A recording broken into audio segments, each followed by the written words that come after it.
আসসালামু আলাইকুম। হ্যাঁ বিশ্বাসীগণ, আপনাদেরকে আরেকটি ভেদ ভেঙে একটি কথা বলি। তরিকতের একটি ভেদ ভেঙে আমি কথাটা বলতেছি। মোরাকাবা, মোসাহাবা। আপনি মোরাকাবা কি করবেন? আপনি যে মোরাকাবা করেন, আপনি কি করবেন মোরাকাবা? এখন দলে বলে যে একটা মৌলানা সাহেব শিক্ষা দিচ্ছে, মোরাকাবা আপন আপন চক্ষু বন্ধ করেন, চক্ষু বন্ধ করে এককালে কালবে ডুবেন। সে মোরাকাবা আপনি দলে বলে করেন বা অ্যাভয়েড করেন। কিন্তু আপনার মোরাকাবা হলো এক্সকিউজ মি, আপনার মোরাকাবা হলো, মনে রাখবেন, আমি বারী খান শিফির শাহ আপনাদেরকে বলে দিচ্ছি, গোপন তথ্যটি ট্রিপস হিসেবে দিচ্ছি তরিকতের।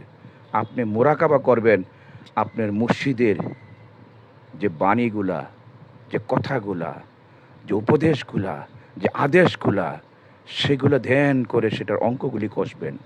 সেগুলো ধ্যান করে চিন্তা করবেন, এ কথাটা কেন বললো, এ কথাটা এইভাবে হলো না কেন, এ কথাটা এইভাবে হইলো কেন, এ কথাটা তো পরে বললেও পারতো, এ কথাটা এখন বললো কেন, ইত্যাদি হাজারো রকমের প্রশ্ন আপনার ভিতর থেকে আসতে হবে আপনার মুর্শিদে কামিলের সে বাণীগুলি, নসিহতগুলির ব্যাপারে। সেটি মোরাকাবা করবেন। আর যদি সেটা না করেন, আপনি কখনো আপনার মুর্শিদের চরণ পাবেন না।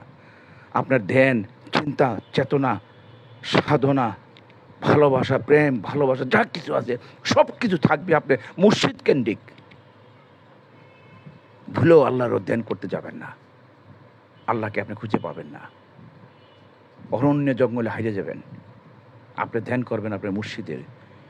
স্কুলে যেমন, কলেজে যেমন কলেজ টিচার অথবা স্কুল টিচার অল্প একটু আলোচনা করে দেয়, তারপর বাড়িতে এসে সেটাকে প্র্যাকটিক্যাল করতে হয়, হোমওয়ার্ক করতে হয়, ঠিক তদ্রূপ আপনি মুর্শিদ কাবলাদান যে সমস্ত গল্পগুলি বলছেন, হাসতে হাসতে যেগুলো বলছেন, সিরিয়াসলি যেগুলো বলছেন, সেগুলা তিনায় তিনায় তিনায় তিনায় তলায় তলায় উপরে নিপড়ে করে আপনাকে চক্ষু বন্ধ করে মোরাকাবা, অবশ্যই ওনাকে কদম বুসি করে চুম্বন করে গুরুর সাধনা তপস্যার মাঝে বসবেন। যা গুরুর এই কথাগুলোর অর্থ কী, ভেদ কী। মুর্শিদে কামেলের কথা হইল ভেদের সাগর। যদি মনে করেন সহজ সরল শূন্য আসলেন, এটা একটু শুরু করে দেন, আপনি কি বাজার থেকে কাঁচা একটা মাছ আইনা কাঁচা খাইতে পারবেন বা মাংস কাঁচা খাইতে পারবেন না? তদ্রূপ আপনি যে মোরাকাবা করবেন মুর্শিদ কাবলাজানের বাণী, বচন, কথা, উপদেশগুলা। ভালো থাকেন। আসসালামু আলাইকুম।